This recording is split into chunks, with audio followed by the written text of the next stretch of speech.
here. So I think we'll go ahead and get started. So good afternoon. This is Council Vice Chair Molly Cummings. It's Wednesday, October 13th, 2021.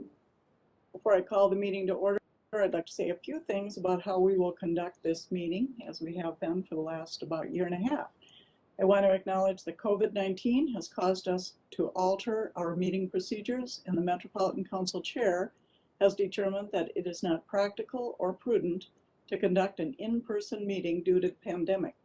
The Metropolitan Council and its committees and advisory committees will conduct meetings in accordance with Minnesota Statute Section 13D.021, and members will participate by telephone or other electronic means.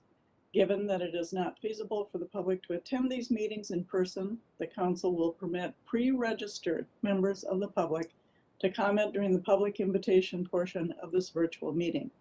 The public is encouraged to monitor this meeting remotely via our website and YouTube.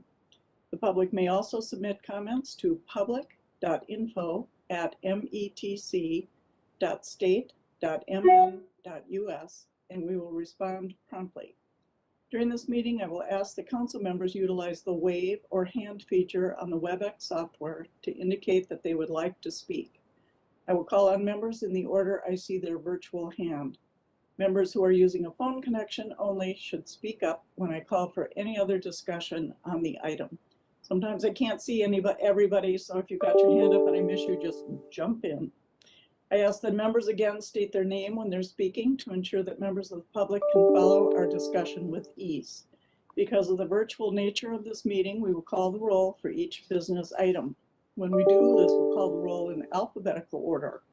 If there are no questions, I will call the meeting to order by taking attendance by roll call to ensure that we have a quorum for this meeting. Liz, would you please call the roll? Yes. Barber. Here. Chambliss. Here. Cummings. Here. Fredson. Here. Gonzalez. Gonzalez. Here. Thank you. Johnson. Lee. Here. Lilligren. Here. Lindstrom. Here. Musset. Here. Sterner. Sterner. Bento. Here. Wolf. Here. And Zurin. Present. Okay, we have Thank quorum. Thank you.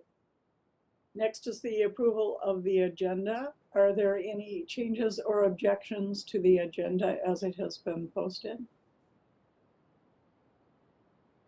Seeing and hearing none, it is approved with no objections on the agenda.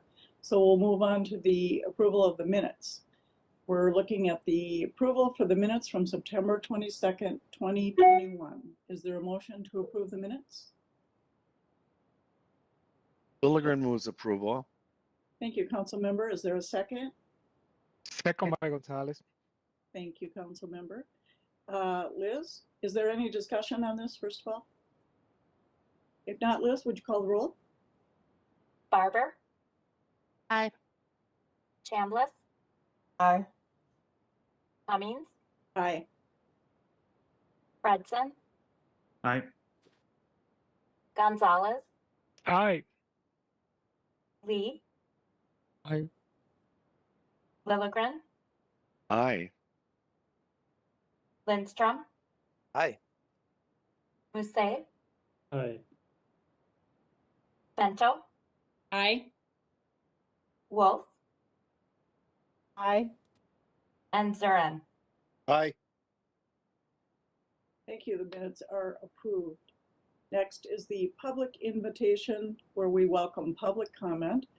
We have no one who has pre-registered to speak today, but as a reminder, if you wish to offer public comment at a virtual meeting, please pre-register by emailing public.info@metc.mn.us. www.state.mn.us. And you can also send comments by email. Thank you.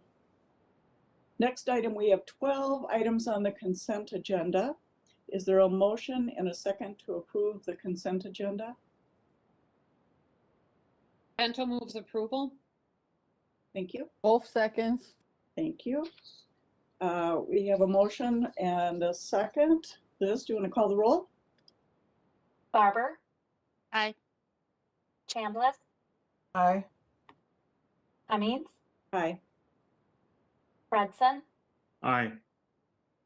Gonzalez, Aye. Lee. Aye. Lilligren, Aye. Lindstrom, Aye. Musse, Aye. Bento, Aye. Wolf, Aye. and Zurin. Aye. Aye. Thank you. The consent agenda is approved as well. Next are the reports of our standing committees. Community Development has reports on the consent agenda. The Environment has reports on the consent agenda. Management did not have a report. And next will be the Transportation Committee. Councilmember Barber, you have two items. Thank you, Madam Chair. Madam Chair, council members, business item number 2021-244 involves approval of the final Metro B-Line Corridor Plan. The final B-Line Corridor Plan identifies station locations for the B-Line arterial bus rapid transit corridor, planning for construction along Lake Street, Marshall Avenue, and Selby Avenue in 2023. Recommended station locations result from planning throughout 2019 through 2021, including public outreach and engagement, interagency coordination, and system analysis. Following a previous council action, a recommended version of this plan was released on July 14, 2021. Comments were accepted through August 13th, with significant communications and outreach activities conducted during the comment period. Over 160 comments were received on the recommended plan. Comments are included in the plan and will continue to guide the project development process alongside feedback previously received. Throughout the B-Line planning phase, Metro Transit has received more than 2,500 comments on the project, which have shaped the plan before us today. Following committee action, council members received the attached petition organized by neighbors near the planned Selby and Hamlin stations, requesting a revision to the planned B-Line alignment. This builds on comments previously received opposing the specific station location. The recommended alignment contained in this plan was identified in 2019 following review of multiple alternatives that included extensive technical analysis, public involvement, and agency stakeholder engagement from the City of St. Paul and Ramsey County. Staff continue to engage with neighbors at this location and other stations across the corridor to address their localized concerns through the upcoming project design phase. In partnership with Hennepin County and the City of Minneapolis, evaluation of bus-only lanes on Lake Street will continue in support of project speed and reliability goals.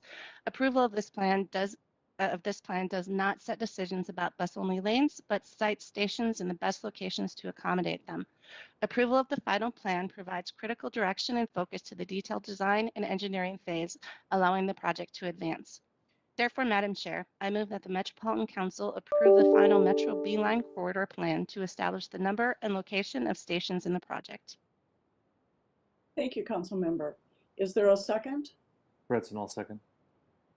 Thank you. Is there any discussion? Hearing and seeing none, Liz, would you call the roll? I did have a question. I'm sorry, I don't see you on my screen. Oh, that's okay. For 2021-244, is there any, are there any concerns based on the recommended reroute that staff has identified? I certainly understand what the reroute conditions and the reasons why it was recommended to be moved, but just wanted to understand that there is support on the staff side.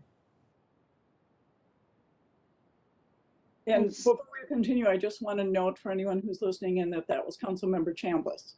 Yes. I believe that we have Katie Roth joining us tonight, and we actually were out meeting with some people from the neighborhood even last night. I think that Katie could provide us a quick update. Great, thank you. Ms. Roth? Thank you, Madam Chair and council members. Councilmember Chambliss, to your question, I think I interpret your question to be, are there any questions about the alignment, and is that recommendation proceeding in light of some of the more recent community engagement we've had around the project? Is that correct? Yes. All right, I can certainly respond to that. So as noted in Councilmember Barber's report, we've continued to engage with particularly station neighbors around the Selby and Hamlin intersection. And this is in an area of the project where we are moving service from Route 21 today to a new alignment that the B-line would follow. And this stems from first the initial request in 2019 from the city of St. Paul to extend the B-line along Selby Avenue down to downtown St. Paul from the original terminus at Snelling University, and from a pretty intensive engagement that followed in community across 2019, resulting in a recommendation at the end of 2019. So that included a lot of technical analysis of different alternatives, that included engaging with station neighbors and riders along the corridor, and that included coordinating with our city and county and MnDOT partners around those alternatives. What is shown in the plan is what is the best alternative that we are recommending bringing forward, that allows for a good connection to the A-line to continue to make that direct access to Midway possible on our growing transitway network, and also allows us to navigate from really the initial western half of the corridor on Marshall down to Selby, where we will continue further east along that corridor. So that is the recommendation included in the plan, and we are excited to bring that forward and begin developing that project while continuing to hear about the localized concerns we're hearing from neighbors about how those stations fit into that area. Thank you. Awesome. Thanks for that explanation. I think it's really good for the public to hear that as well. Great. Thank you. Are there any other questions? Hearing and seeing none. Liz, do you want to call the roll? Barber, Aye. Chambliss, Aye. Cummings, Aye. Fredson, Aye. Gonzalez,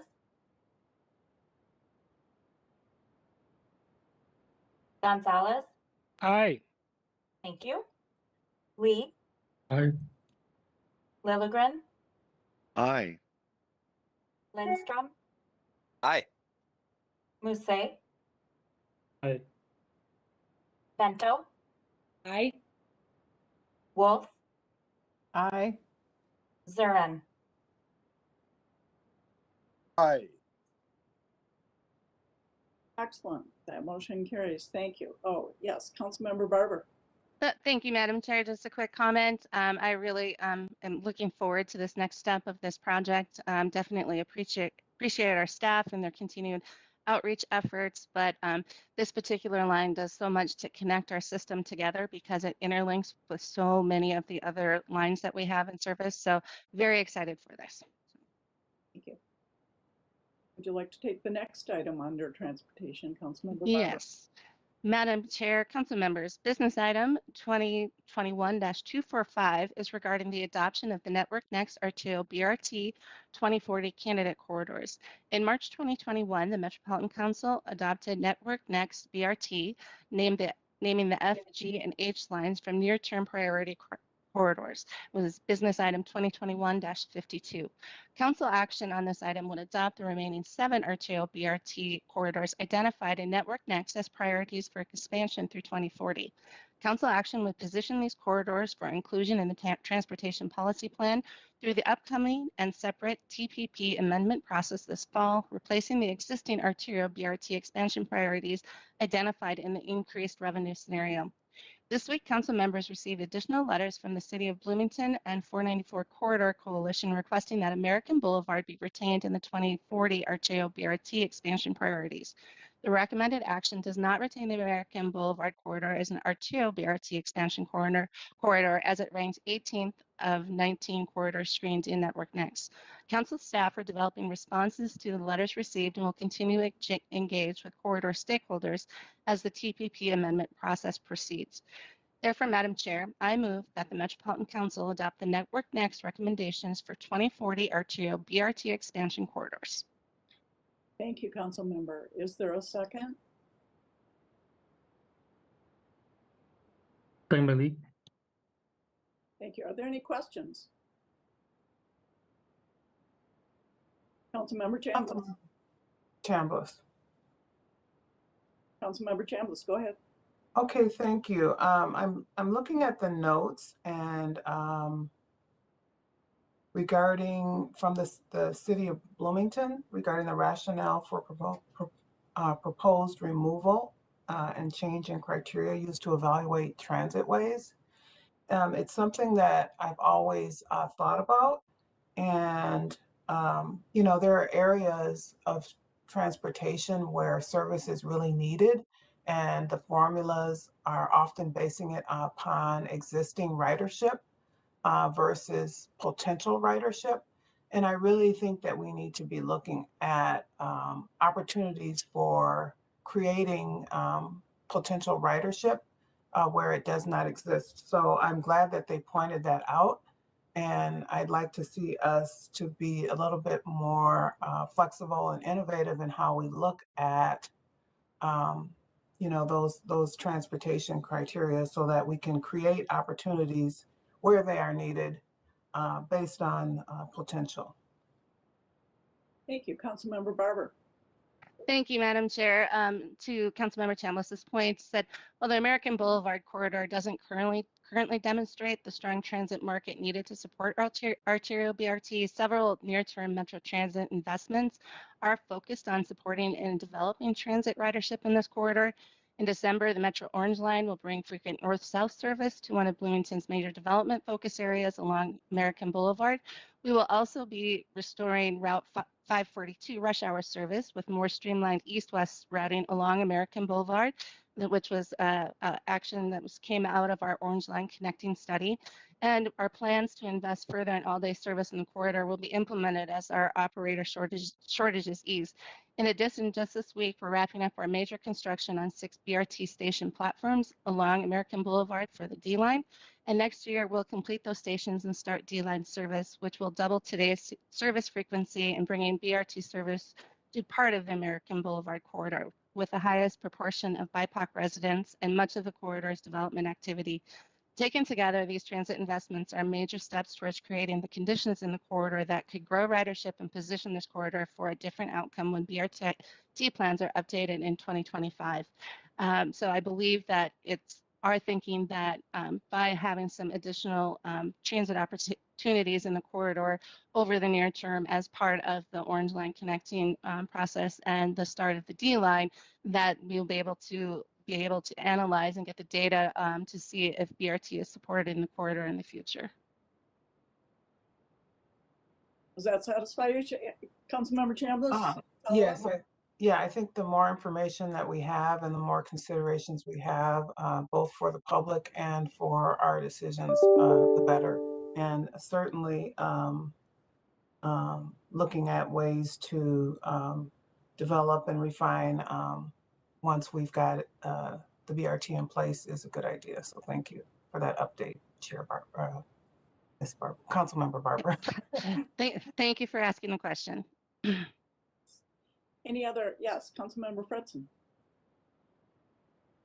Thanks, Chair. I just wanted to, look, I'll vote for this today. I just do want to draw council members' attention to page 3 on the attachment, and I don't know if staff is in a position to put that up. And look, I think in the upcoming years here, we have good regional balance in terms of our investment. But if you look at the out years and if you look at the map that's on page 3 of the attachment, it's pretty clear that there is at least in the out years, a real lack of balance in terms of the investment and planning for investments in the East Metro compared to the West Metro. And that's a pretty stark image, and I hope it's something that we can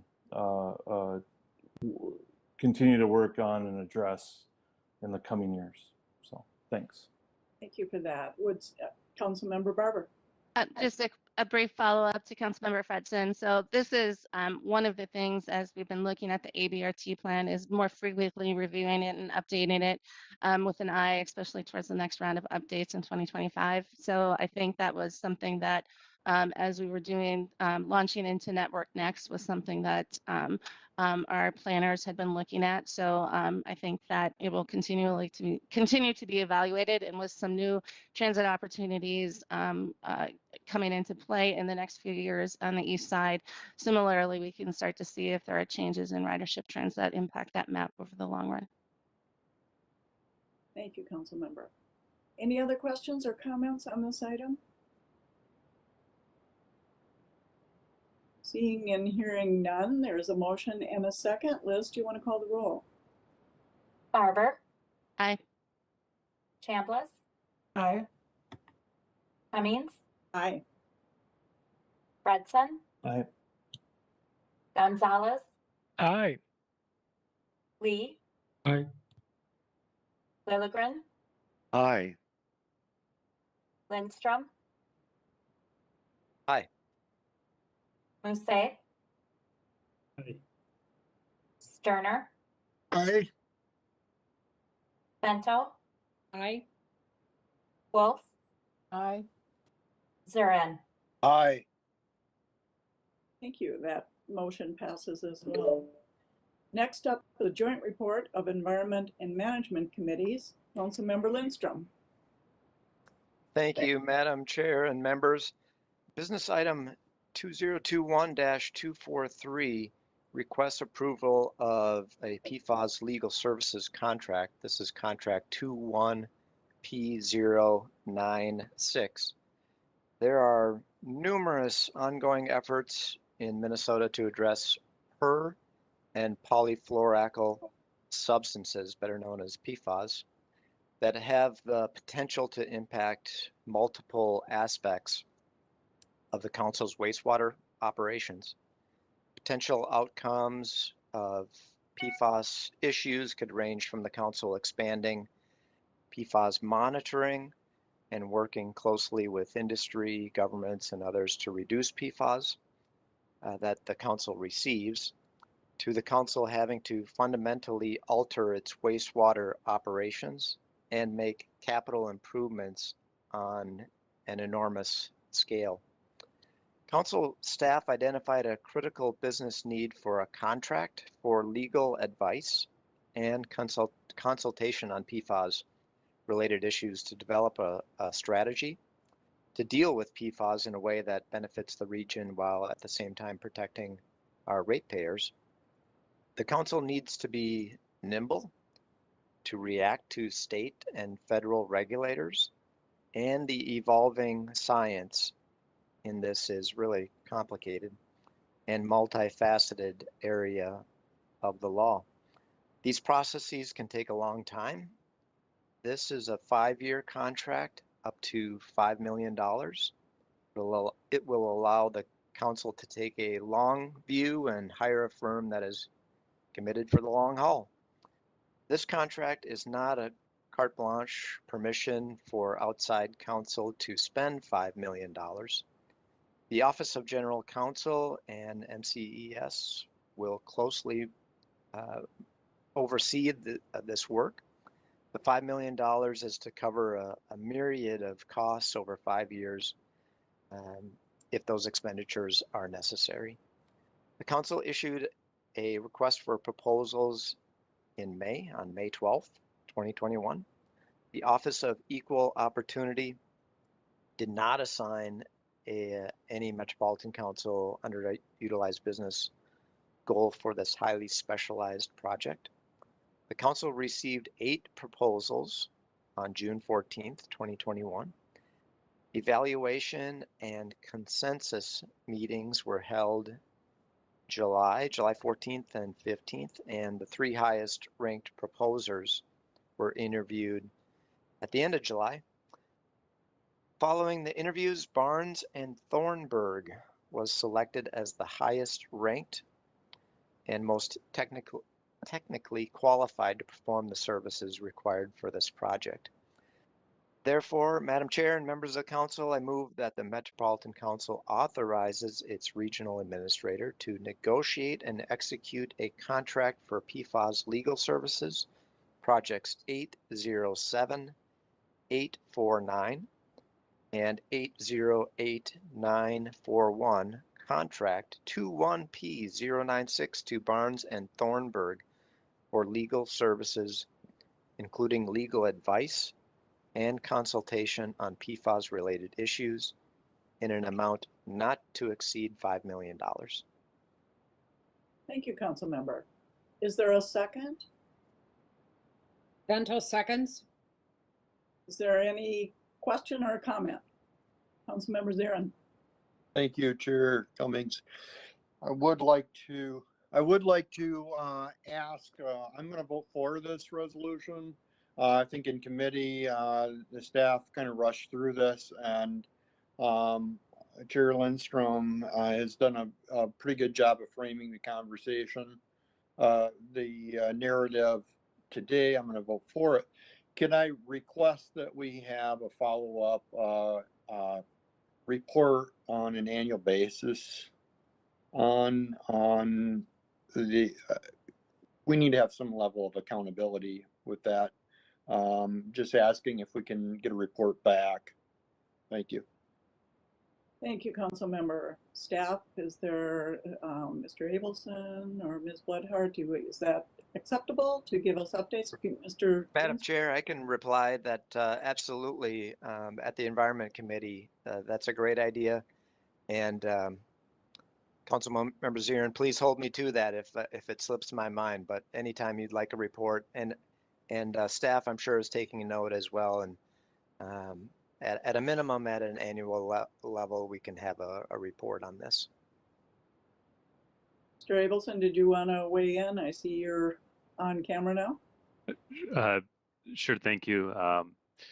Councilmember Cummings and Councilmember Zarin, we would be happy to provide an annual update to Environment Committee. Thank you. Thank you for bringing that up, Councilmember. Are there other questions or comments on this? Hearing and seeing none. Liz, would you call the roll, please? Barber, Aye. Chambliss, Aye. Cummings, Aye. Fredson, Aye. Gonzalez, Aye. Lee, Aye. Lilligren, Aye. Lindstrom, Aye. Musset, Aye. Sterner, Aye. Bento, Aye. Wolf, Aye. Zarin. Aye. That motion carries. That concludes our business items this evening, so we will move into information items. Our final item today is an information item on public comment budget update 2022 to 2027 capital program, which will be presented by staff. Welcome. Good afternoon, Madam Chair and council members. My name is Marie Henderson, your Deputy CFO. And today we are here to present the 2022 through 2027 capital program. If we can go to the next slide, we can show you that we are on our journey for the budget adoption in December. So if you will recall, on August 25th, the council adopted the preliminary operating budget, and we also set the upper limit of the property tax levies for 2022. At the October 27th council meeting, we will ask the council to adopt the public comment unified budget. This will include the operating budget that we've already reviewed back in August with you, and I have some updates coming up on that, and as well as the capital budget that we will be reviewing with you here tonight. Finally, the council will adopt the final unified budget December 8th of 2021. Go to the next slide. I just want to give you, this slide does detail out on the operating budget side, changes that we have made since we last presented to you in August. The budget continues to evolve and as more information is given. And I just want to point out just a few items on this slide, as some are minor changes, and some are bigger. So for example, Metro Mobility has increased their budget for fuel by $1.3 million in response to the recent upward trends of fuel prices. And Community Development has added $365,000 to their work. on the 2050 Regional Development Plan and has added $14.7 million to their pass-through budget in livable communities based on our most recent estimate of the 2022 cash flow needs. In addition, Metro HRA incorporated new federal funds for housing vouchers and six incremental FTEs to supported by these federal funds. We do anticipate that there will be some more changes to the 2022 operating budget to be incorporated into the final budget and will be communicated to you in December. These likely will include changes to the invest revenues, ridership and transportation programs, and continued changes in fuel costs.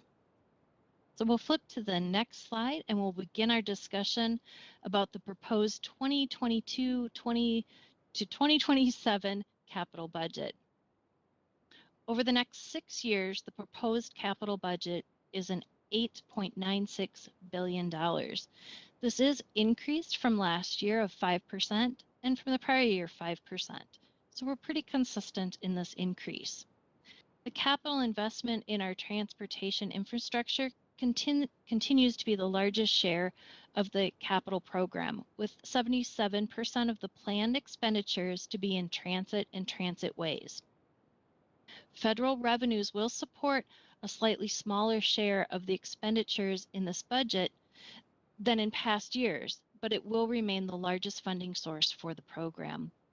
Each division will describe their programs in more detail coming up. On the next slide, this represents the progress being made on projects of our capital program. Authorized and spent is $3.3 billion, or 37%, represents the share of projects included in the capital program that have already been spent. Authorized and unspent, which is the $1.9 billion, or 22%, represents the remaining share of projects for which funds have already been identified and allocated and are expected to be spent in the year. That is also known as our ACP. Our plan, or our Capital Improvement Plan, which is CIP, is our 6-year plan for projects where funding sources have been identified but not yet secured, and the Council has not given their final approval, and that is 41% of these projects. And the next slide provides a further breakdown between those ACPs. Again, the authorized but not spent, a $1.9 billion remaining to be spent in the ACP, and on the right represents the $3.7 billion for projects in the CIP. And again, our divisions will be next to explain all of this more in detail, unless there is any questions. Otherwise, we will move on to our environmental services. Are there any questions? I hear none, so let's go ahead and move on. Thank you. Thank you. Next slide, and I'll turn it over to our environmental services division. Thank you. Thank you. Thank you, Marie. My name is Janine Clancy, Madam Chair and Council members. My name is Janine Clancy. I'm the Assistant General Manager for Wastewater Planning and Capital Project Delivery. And Ned Smith and I are here today to present the Environmental Services Capital Program. And Ned is the Director of Pretreatment and Finance. MCES serves the region with assets that are valued at $7 billion. These assets include 9 wastewater treatment plants, 640 miles of large pipes called interceptors, and 60 pump stations. It takes a significant effort and financial resources to keep these assets in good working order. And this year we added one more community to our customer list, and that is the city of Loretto. So we now are serving 111 customers in the region, and that's 50% of the state's population with the regional wastewater system. Next. The Environmental Services Capital Program has 3 objectives. The first objective is to rehabilitate assets to preserve value and performance.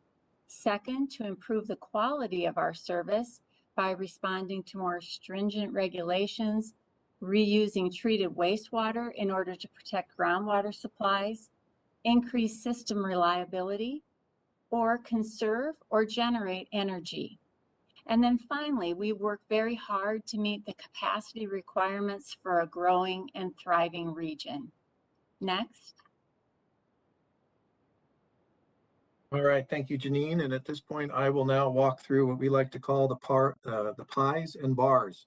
So imagine yourself in a Minnesota dessert buffet. So you can see, breaking this down, the total program is 1.69 billion for ES. That's our ACP plus our CIP combined. In terms of breaking out, we think of department in terms of our asset type, which is our interceptors and our treatment plants. You can see it's pretty evenly balanced, a little bit heavier towards treatment plants, and that's driven by some of the capacity as well as preservation efforts at our treatment plants that Janine will walk through a little bit later.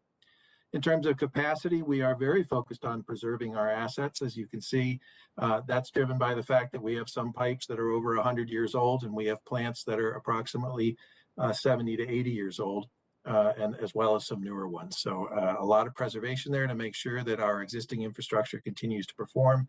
You do see a bit of expansion there, and that is around a lot of capacity, as well as serving our new customers up in Rogers and a new plant in Hastings, and then improving our things that we're doing, as Janine mentioned earlier, to make the systems better. In terms of where we get our money from, primarily we get our money from the region in terms of council obligation, general obligation council bonds. We are expecting over $1 billion in the future from there. And then PFA also makes up a considerable portion of our debt funding. PFA is the Minnesota Public Facilities Authority, and those are subsidized loans. They're subsidized with federal dollars, but they are subsidized loans that are distributed by PFA for wastewater projects, also drinking water, but in this case for us it is just wastewater. We get a pretty good discount there, so that makes the debt service much cheaper. And then PAYGO is pay as you go. So that's using operating funds to pay for what you would have otherwise financed. So we get some good savings from interest there because we don't borrow the money. We just use our operating funds for that. Next slide, please. In terms of future spending, this is similar to what Marie broke down. Our authorized is 789 million. So that the actual ACP is larger than that, but that we're backing out the work that's already been done, but we haven't closed out on a particular project. If the project is halfway done, then we're backing out the portion that's done, but we still are authorized for the full amount. And you can see that as a similar distribution between our treatment plants and our interceptor projects. And then planned looking out for the next through 2027, you can also see is slightly weighted towards treatment plants, but still relatively balanced. And with that, I will turn it back to Janine to talk through some of the specific projects. Thank you, Ned. Oh, Ned. Oh, I dear. I have, see, and here's the bars. We had pies, now we have bars. Sorry, next slide. This is our cash flow projection, and this walks us through where we're expecting to spend. You can see it's pretty consistent across the years, so we have a pretty steady workflow that we're planning on, and that helps to inform when we do our bond offerings, and then also informs when we go to the PFA to request more funds and or more loans. And with that, I will turn it over to Janine. Thank you, Ned. I picked 5 programs to share with you this evening. First is our work at the Metro plant. The Metro plant sees 30% of our total capital program. These projects are example of each of our objectives, which is to preserve assets, improve performance, and increase capacity. We have a few projects that are already under construction that are in the program. The $18 million Metro Plant Solids Renewal Project, a $35 million project to renew systems associated with secondary treatment. And this project actually anticipates an energy savings of $400,000 per year. The council just recently awarded Electrical Distribution Renewal Phase 3 at $40 million. And then in 2022, staff will request that the council consider a design build contract for the services building, which will expand the existing analytical laboratory building to provide space for MCES employees who currently office in temporary trailers or lease space. And then finally, the largest project in the MCES capital program is the expansion of the solids management facilities at the Metro plant. We will construct a fourth incinerator in 2024 through 2026 to provide additional solids treatment capacity that's needed to complete the future renewal work of the existing incinerator system and to serve regional population growth. Next.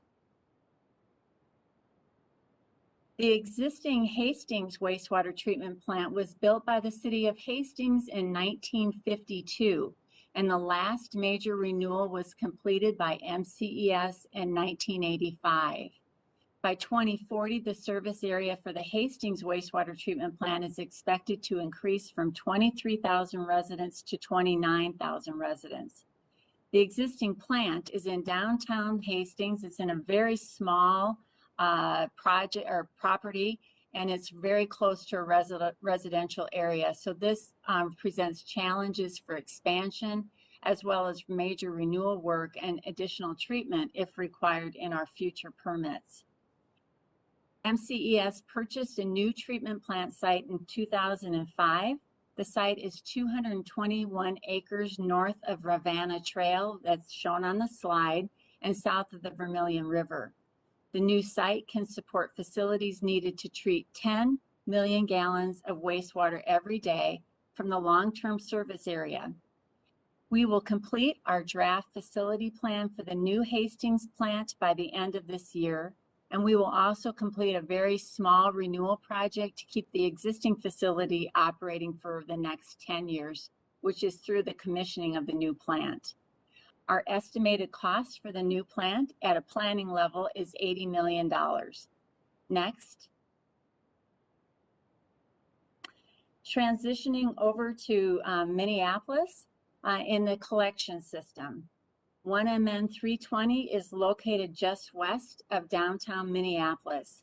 This facility was constructed in the 1880s. In the past few years, the facility collapsed in two separate locations, requiring repair under an emergency declaration.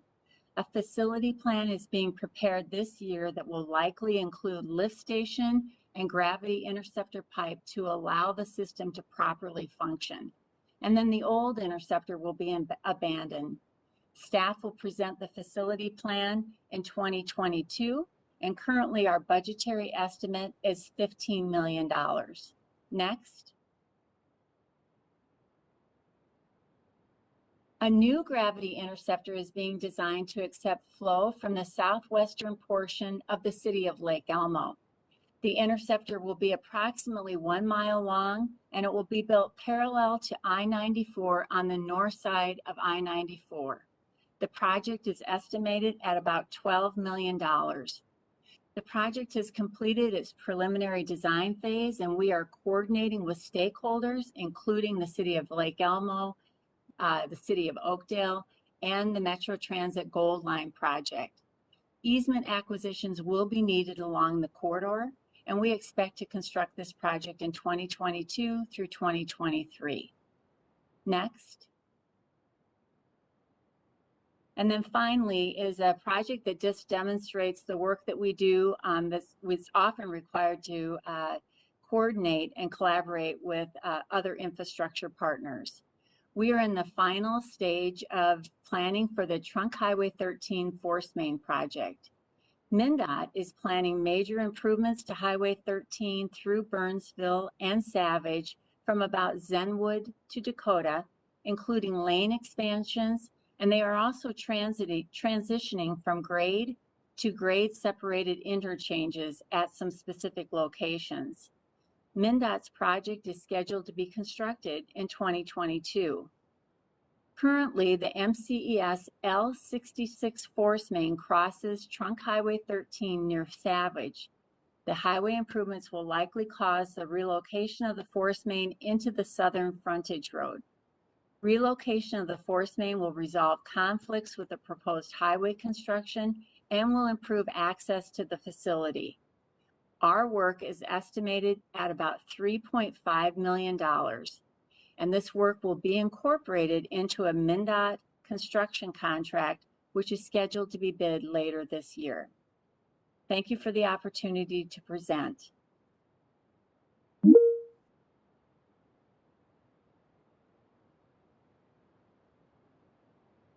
Thank you for this information. Should we see if there are any questions so far? Does anyone have any questions? If not, we can move on. Okay, thank you. Good afternoon, Chair Committee members. I'm Ed Petrie. I'm Director of Finance with Metro Transit. I will be joined this evening with Nick Thompson, who's Deputy General Manager of Capital Programs at Metro Transit, and Heather Augustin-Hedner, Director of Finance for Metropolitan Transportation Services. I'll kick off the transportation portion, and then we will be tag teaming between Nick, Heather, and myself. Next slide. So this is a similar slide to what you'd seen on the rest of the divisions. This is the overall capital program for the transportation division. It comes in at just over $6.87 billion. I'll go through the uses by department, by category, and sources. On the uses by department, as you would anticipate, the largest portion of that is weighted by transit ways at $4.7 billion, or about 69% of our capital program. That's heavily weighted by the Metro Blue Line and Green Line extensions, and also includes our BRT lines like the Gold Line, Purple Line, and some of the ABRT lines like D, B, and E. The next largest category is for our fleet replacement, which comes in at $1.2 billion, or approximately 18% of our capital program. This includes replacement of our large regular route vehicles, Metro Mobility buses. Just want to make a comment that our buses, they have been reviewed and have been adjusted for any COVID impacts as we're identifying with services. And they've also been adjusted for our zero emission fleet plan, which Mr. Thompson will talk about in a few minutes. The next category is facilities, which is in at $582 million, or 8%. And this includes both our public facilities like shelters and platforms, and our support facilities like, for example, the new Minneapolis bus garage. Other category, which is in at 5%, or just over $310 million, includes major technology projects and fare collection equipment and fare collection system upgrades. On the uses by category, again, this is heavily weighted by the transit ways. You can see that comes in at just over, on expansion, 74% of it is expansion, just over $5 billion, and preservation of our system is in at about $1.7 billion, or 26%. When you move to the revenue sources, the largest portion there is, as you would anticipate, again, federal dollars. That is about 46%, or $3.1 million. This is heavily weighted, for example, with a full funding grant agreement with the Green Line extension. But the federal dollars would also include, on an annualized basis, we earn 5307 formula dollars for our transit division. We earn 5337 state of good repair funds for both bus and rail. 5339 bus and bus facility funds, and also via the regional solicitation, we are awarded CMAQ funds. So all those federal funds would be included in that $3.1 billion. Generally, as we've talked about before, generally outside of the new starts, but generally with the rest of our formula funds, they are generally matched. The grants are set up at an 80-20 split, 80% federal and 20% local share. The local funds, which you'll see in at 33%. This represents largely the county's local contributions for our New Starts programs. The state funds are in at $745 million, which is about 11%, which again represents a large portion would be for the New Starts. The final piece is, the largest piece would be $705 million for regional. This is the Regional Transit Capital Funds, RTC funds that we generally will use to match, for example, our 5307 formula dollars. This is funds that we are able to, bonding that we issue based upon legislative authority that we receive on an annualized basis.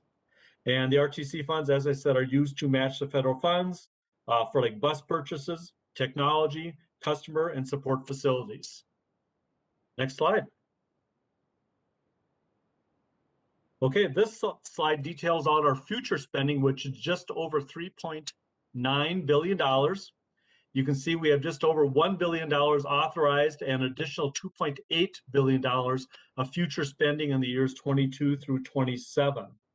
The largest portion, or the left-hand side, represents what's currently authorized. It's heavily weighted again by Transitways, $848 million, or 78%.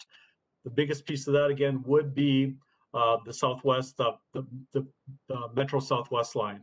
Then we also have then current fleet purchases, facilities, and some other costs, which is mainly technology.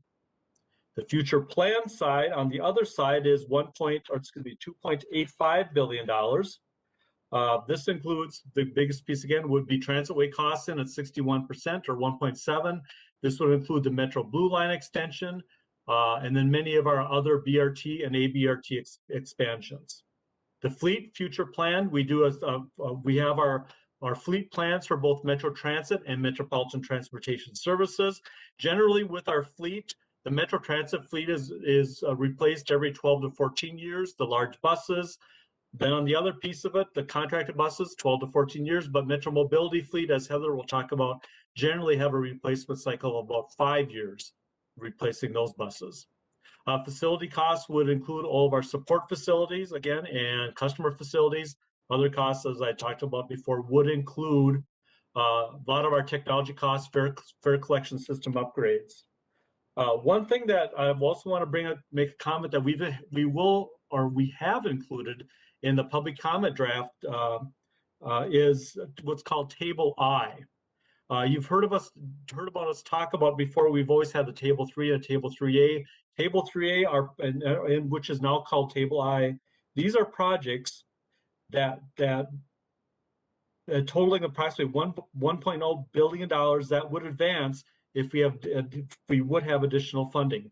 These are projects that Metro Transit feels are very important to identify, outline, so that way if the future funding does become available, we can identify these projects and these project needs. The project needs would include Transitway capital maintenance, as we've talked about, the zero emission bus investments that Nick will talk about this evening, and then future ABRT investments for future growth, ABRT and BRT lines, and then the asset preservation and some expansion. Next slide. Thank you, Ed. I want to highlight 2 areas tonight. First of all, this budget represents the major implementation of the vision for our Transitway network in our region. We are really, if you think about it, quite early in the building and construction of the 2030 vision that you see in front of you on this map. Our Transitways include, when we talk about Transitways, we're talking about our light rail network, but also our arterial BRT network, our highway BRT like Orange Line, and our dedicated BRT system that we're about to begin building next year with Gold Line. Our Transitway expansion is investment in both new service areas to new markets, but also upgrades to existing core services, which is represented by our arterial BRT. Our Transitway is what our customers want. They want this all-day service that's highly reliable, fast, and frequent, and we plan on doing major investments in all of those areas. But it's also an investment in the safety and security of our system by investing in stations that have well lit, that are well maintained, that have security features and good off-board payment systems and good traveler information. So it's a comprehensive investment in the transit network that we see. We also know we're coming out of COVID, out of the pandemic, where transit ridership was severely impacted, but it was in the Transitways that really performed well and are growing back their ridership the fastest, because it's a system that provides trips for all types of purposes, both work and essential services and entertainment and school. These all-day reliable services are very reliable, even coming out of the COVID pandemic. As I mentioned, we're in the early stages of building this network, but if you think about at the end of this CIP time period in 2027, a substantial amount of the network before you on this map will be completed and open and operating for our public. By the end of this period, we will have completed the Green Line extension, the Orange Line, which first station opens next week, the D Line, the B Line, the E Line. Both B and E were recently fully funded by state bonding by the legislature. Next year, the Gold Line begins construction and is represented in this budget and will be completed by the end of the CIP. And last Friday, the council took over responsibilities for delivering the Purple Line. And all of these projects are ones that represent major investments in this transway that will be completed in the time frame of this budget. And we'll have a few more that will be started near the end of this, including Blue Line Extension, G and H Line. Next slide, please. Our zero emission fleet plan, this budget is a representation of our transition to that zero emission fleet. It will help us make significant progress on mitigating climate change in the region with our fleet. This shift is beginning here as we adopt our fleet plan for the next 6 years. We have identified several buses that we had planned to replace with diesel that now we will replace with an electric fleet. But we do not want to get ahead of our zero emission bus plan. Our zero emission bus plan, which was funded through the legislature last year, is due to be completed in February of next year and will be presented to this council in coming meetings as an update. That will really define what our transition should look like in the long term as we transition our fleet, how fast we should adopt that fleet transition, where we should invest in it, and what type of technologies we should use. But this budget begins a down payment on that transition with an investment of 100 buses that we anticipate will be electric, starting with the entire 40-foot replacement fleet in 2025 being identified in this budget with electric buses. Also need to note that electric buses and chargers are assumed to be a higher cost than what they are replacing in the typical diesel bus. For this budget, we're assuming an $800,000 increase per bus based on existing technology. Next slide, back to Ed. I believe it's Heather. Oh, Heather, excuse me. That's fine. Madam Chair, council members, Heather Augustin-Huebner, Finance Director for MTS. So we'll start to dig into kind of what this program looks like in the next handful of slides. So the main priority within the CIP program is to maintain all current and future assets in a state of good repair. This includes our customer and support facilities.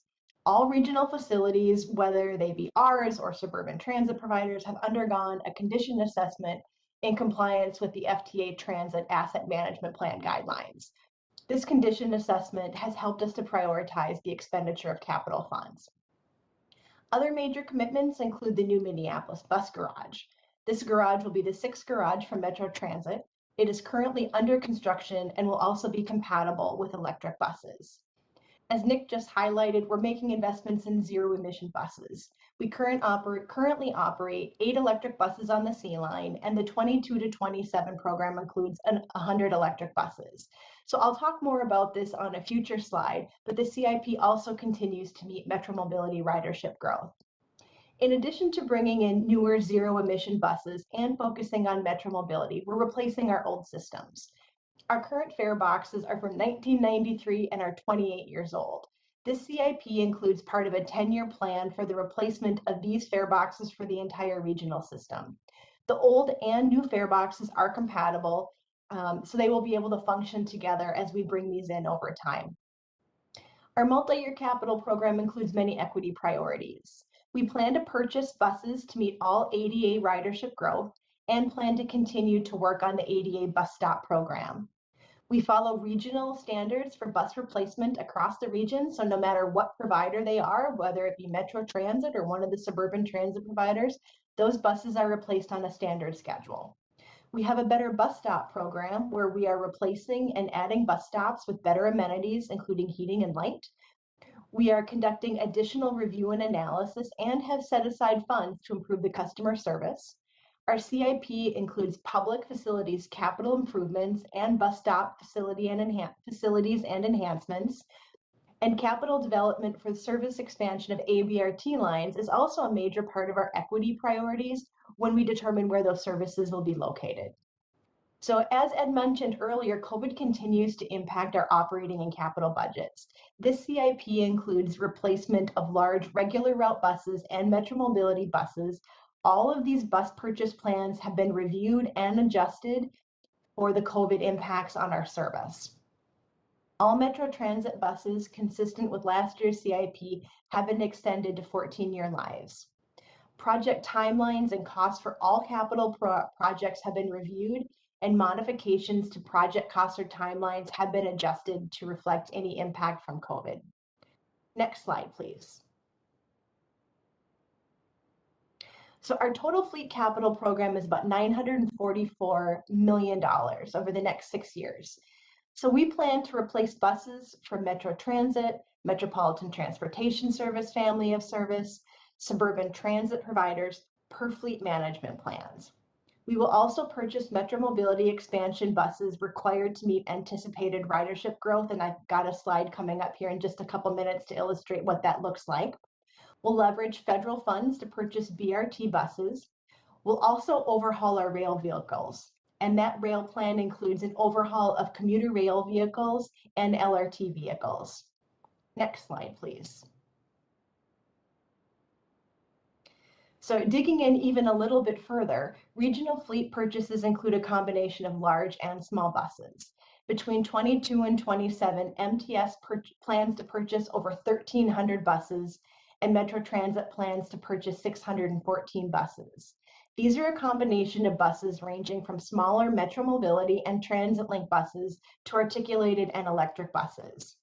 Light rail and commuter rail systems will continue overhauls according to manufacturer guidelines to maintain the vehicles in a state of good repairs. The overhaul include items such as doors, brakes, motor trucks, and interior refreshes.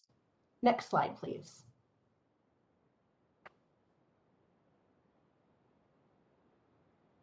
So Metro Mobility continues to be the story of MTS's operating budget, and it's the same on the capital side. The MTS regional fleet, which includes the MTS family of services and suburban transit provider fleet, continues to grow. And growth has had a number of factors. It's included over the years ridership demands, suburban transit provider service expansion funded through the regional solicitation process, and Metro Mobility expansion. The vast majority of the growth you see on this chart is from Metro Mobility. The fleet has grown 120% between 2004 and 2020. Right now, we have about 235 expansion buses programmed between 22 and 27.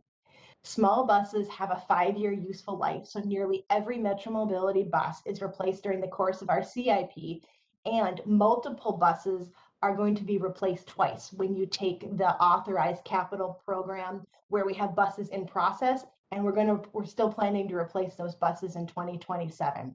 So we do have some good news. So in this last session, there's forecasted state funding is on the horizon, and legislative language in this supports bus replacement for Metro Mobility, and that's going to help augment additional federal funding.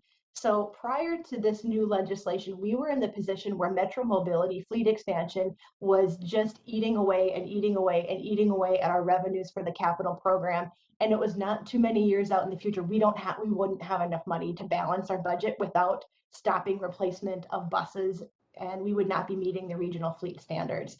So this is really going to be an important part of the capital budget next year. I just wanted to recognize that this funding is coming. We're doing a lot of planning over the next year, and you will see that additional state revenue reflected in next year's capital program. Next slide, please. Okay, thank you, Heather. I will take the additional slides. I'll move on to facilities. Okay, our total facility costs in the plan is $206 million, which includes both customer and support facilities. On the authorized side, we currently have authorized approximately $82 million in our facilities. That will include energy enhancements, including LED lighting at facilities, park and rides and stations, And one of the things that we do, we prepare a return on investment on all these types of energy enhancements. And generally, our energy enhancements have about a 4 to 5 year return on investment. We will continue to make improvements and investments on repairs to our facilities and to maintain a state of good repair in line with the asset management plan with the federal government.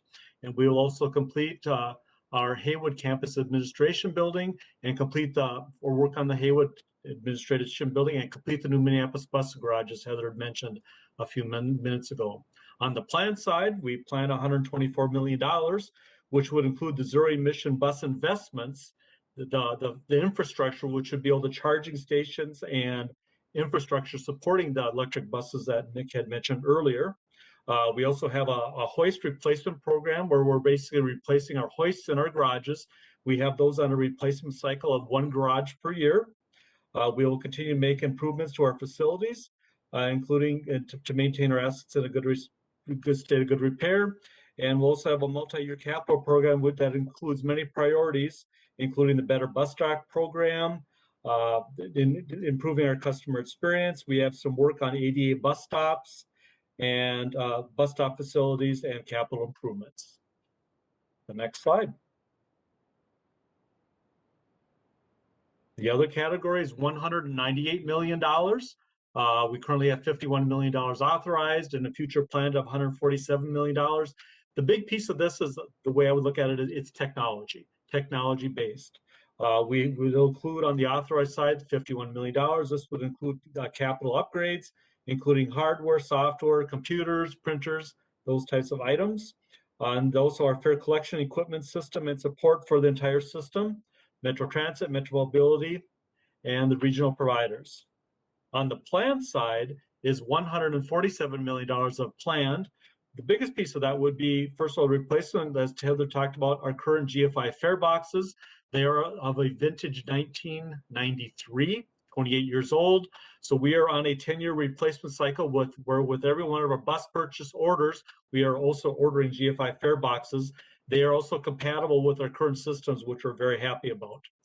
Another big investment that we'll be planning to make in either year 23 or 24 will be an upgrade to our cubic fare collection system. This system has not been updated since 2009. So we're working right now with a consultant looking at what a replacement of the cubic fare collection system should look like and what type of modules and or features we should be looking at. The plan also includes upgrades in replacements of our closed captioning TV video systems on the light rail vehicles to modern technology. This will also provide additional evidence and support for investigations. The other thing it also, the other costs also include is current technology for customer communications, our message and our real-time signs, which will provide the customers with better information and reliability and confidence when they choose their mode of service. Next slide. The final slide I have is for the Transitways, which is in at $3.1 billion. We currently have authorized $847 million and future planned at $1.7 billion. With our Transitways, some of the things that we've done over the last few years, first of all, we completed the C line, moved that into revenue service in June of 2019. Our plan also includes the recent FFGA for the Metro Green Line extension and also the future construction of the Metro Blue Line extension. Plan assumes the completion of the Orange Line. It also assumes funding for the Metro Gold Line, the Perp Line, and various BRT projects that Nick had talked about, like the B, E, F, G, H, J, K, and L. It's like an alphabet exercise here. The CIP also includes various BRT projects, but it reflects current law state bonding. It also includes a replacement of LRT interlockings. We're going to continue to work on our LRT systems and maintain them in a state of good repair. It includes ADAs in safety improvements and continue to work on LRT rail replacements. And with that, Madam Chair, that is the last slide on transit. We pause for a moment and see if there are any questions. Yes, is that Council Member Lindstrom?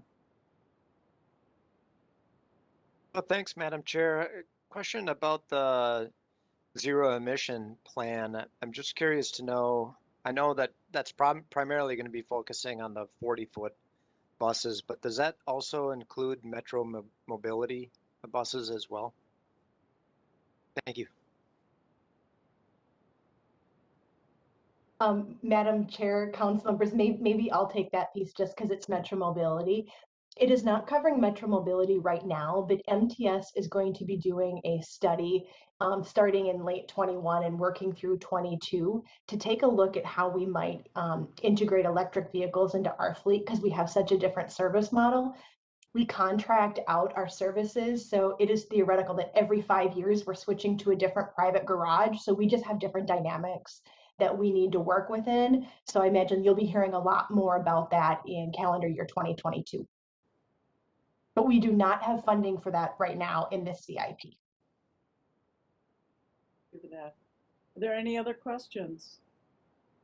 Madam Chair, this is Councilmember Wolf. Councilmember Wolf, go ahead.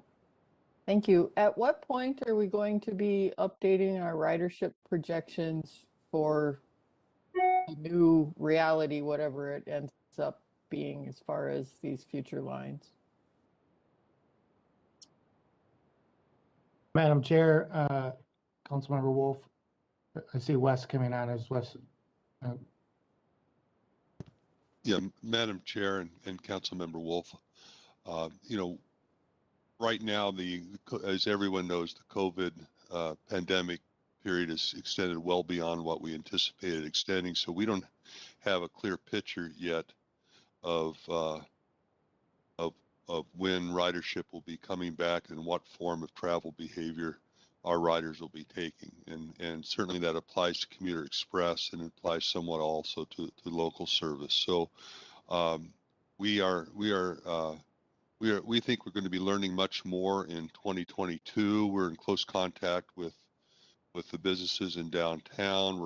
We get weekly and monthly ridership updates. We're seeing a tilt upwards right now, but we don't think that we'll have a really clear picture of the new travel patterns until sometime in 2022. So my expectation is that we'll still be trying to stay ahead of the curve of ridership demand in 2022, and at some point, probably toward the end of 2022, we're going to have to recalibrate our services. I think all along the way, we have to kind of relook at what we've projected in past operating budgets and consider what we're looking at. That doesn't prevent us from doing that. But I just want to say that we don't have a clear picture of ridership demand and travel demand yet because of the extended period of the COVID pandemic. Any follow-up, Councilmember Wolf, or is that okay? Thank you, Madam Chair. I do have a second question. Okay. Following along the lines of the electric buses. So it's my understanding that the problems that we have been having are being resolved and that we're going to go back to using our electric buses again. I hope that everything works well, but if it doesn't, can we push back on the electric bus orders, or once we order them, are we stuck? Madam Chair, Councilmember, yes, this budget marks a planned investment in our electric bus infrastructure and buses. But we have stated very clearly that we do not want to get ahead of the reliability of the technology, or that our service and reliability needs to be paramount. And so we need to be confident that the technology will be reliable before we place the orders. This budget, and so we update this budget on an annual basis.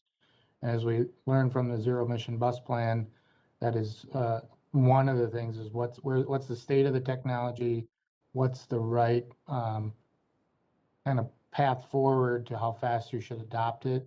And so we want to be confident in the technology before we place any bus order going forward. And I think we have that flexibility should we encounter any issues. Thank you. Any other questions at this point? Can't see very many people on the screen, but I'm not hearing anybody say me, so let's continue. Thank you. All right, next slide, please. So we'll transition over to the Community Development Capital Program. So our capital program is just under $400 million, and about 99% of our capital program supports the Regional Parks and Open Space Program, and the balance funds our council-owned housing. The program is primarily funded by the state, with the region funding about 15% of the program. Uses by department represents where the funding will go. So we know that 100% of the funds on the park side will be passed through, and that about 293 million of that will go to implementing agencies based on formula funding, and that represents legacy and bond dollars and our local match. We also know that about another 44 million will go to the implementing agencies through the land acquisition program on a first come, first served basis. So I've called that out specifically on this chart. The remaining balance represents the Regional Parks Equity Grant Program and legislative earmarks, and a very modest amount to support council-owned housing for the Metro HRA.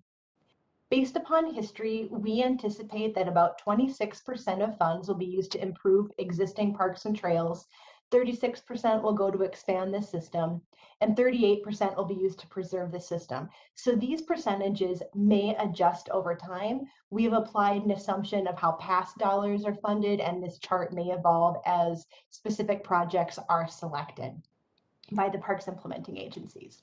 Next slide, please. So future funding is about $334 million, and the planned funding will be passed through to implementing agencies in the same way as it was on the previous slide. I will note that the gray pie slice largely represents the equity grant program, and right now we only have the council bond portion programmed.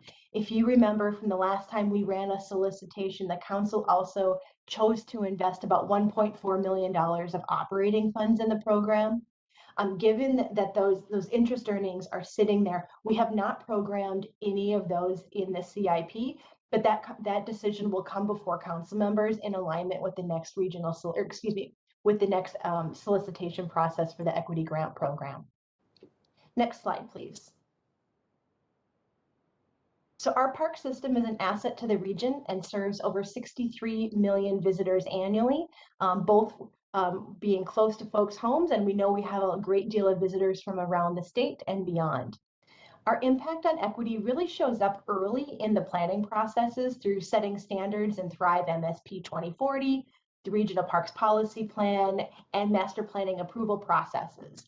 We also are able to set specific scoring criteria and award specific projects through the equity grant program. Next slide, please. The CIP includes a match to anticipated state of Minnesota investments and funding the equity grant program.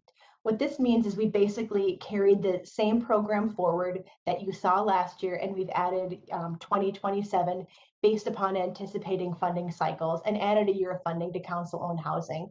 So really what that means in a practical sense is we're assuming that we are going to have Parks and Trails legacy money coming in. We'll provide the match to that. We're assuming that we will get some competitive funding through the ENRTF, or the Environmental and Natural Trust Fund Resources Competitive Grant Program, and we'll fund the equity grant program. This year, we're not assuming that there's bonding in 2027. In our CIP, we assume bonding happens in even years. So what you will see adding in 27 is a lighter amount than what you would see in the even years. Next slide, please. So we pass through 100% of the regional parks and open space funding. We do not keep any state funding for administrative expenses. So funds are passed through by a formula, a first come, first served, or a competitive basis. We anticipate passing through $234 million in new grants to implementing agencies between 2022 and 2027. Next slide, please. So last year, as you may remember, it was our first year that we created a capital program for our council-owned housing, and the program is very modest. Right now, we own about 150 homes. So right now, we have $300,000 authorized for asset preservation projects. These are large projects. It would be a complete remodel. It would be you know, it wouldn't be something like adding one window. It would be replacing all of the windows in an entire home or putting on an entirely new roof. And right now we've got those programmed for future funding at about $600,000. This program was started by a seed investment by you of general purposes levy dollars. And in the out years, it is programmed self-funded through rental incomes that we receive from these houses. We do have $200,000 authorized for one home purchase. If you remember, there was a twin home that Terry Smith came to talk to you about a year ago now. And we wanted to buy the second half of that twin home. There is still an open offer on that home, but that purchase has not gone through. And I just want to call out, we do have $0 right now programmed in this CIP, but we do anticipate that this is going to change. The council or staff are currently working on a home purchase and disposition policy that they will bring before you for action either later in 21 or early in 22.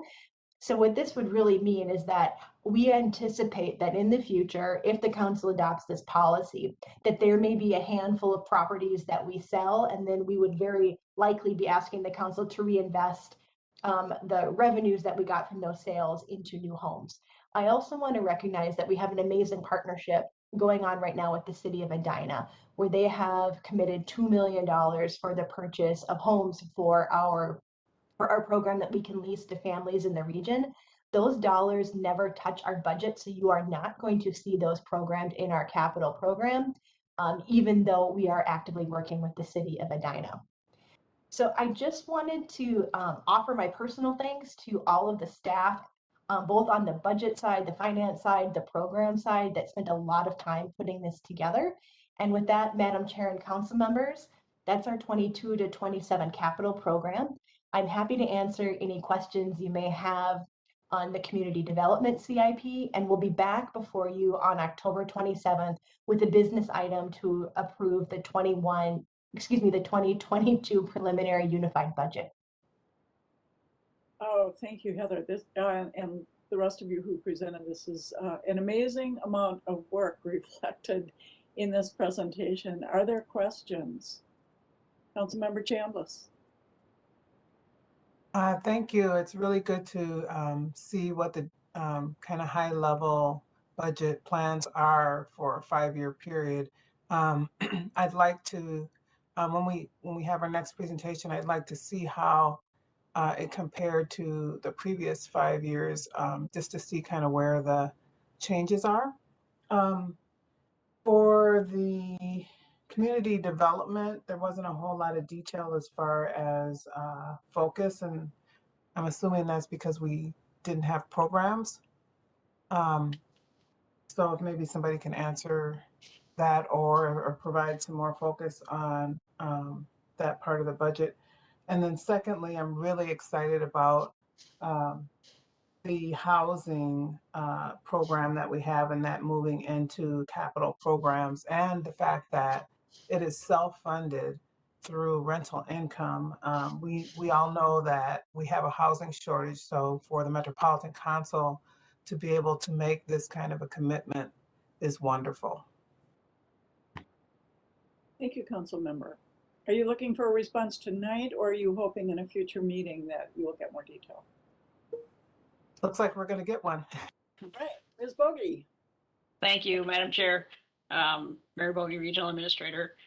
In terms of a comparison of last year's capital program and this year's capital program, just a reminder that the capital program is a living document. So we don't throw away last year's and start over brand new. We amend projects into the capital program, and we also amend projects when we close projects out of the capital program.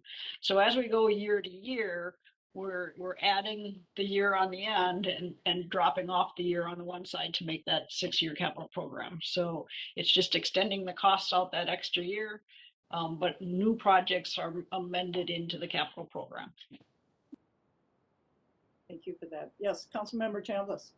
Thank you. Yeah, I was just mainly wanting to see what trends are. So maybe if there's a chunk of time, a 5-year time compared to the last 5-year plan or something like that. That's all I was referring to.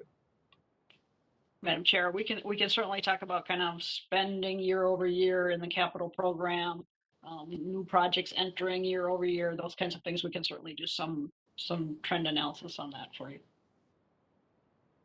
Thank you. Other questions? Comments?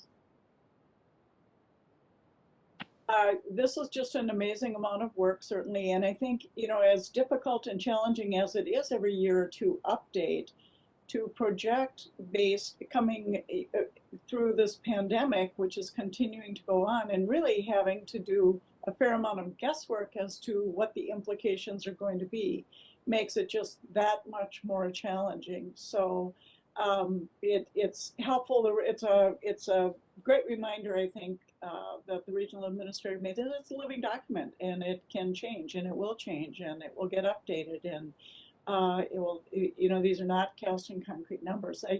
For me, the narrative that goes along with the numbers is really, really important in understanding, and also it's exciting to see the first of all, the preservation of the assets, which of course is critical, but to see the build out of the various services and the things that we're doing for the region, to see the map of the transit, the robust transit system as it expands, and what's anticipated, is really exciting to see. And so I personally think everybody who pulls all this information together, it's just very, very beneficial in understanding what we're looking at and where our dollars are going, and what the value is to our stakeholders. So thank you for that. Any other questions or comments on this particular item?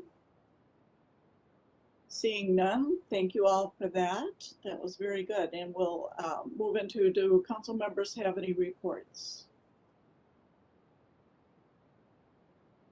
Seeing and hearing no one. Mary Bogey, Regional Administrator, do you have anything you'd like to add to the meeting tonight?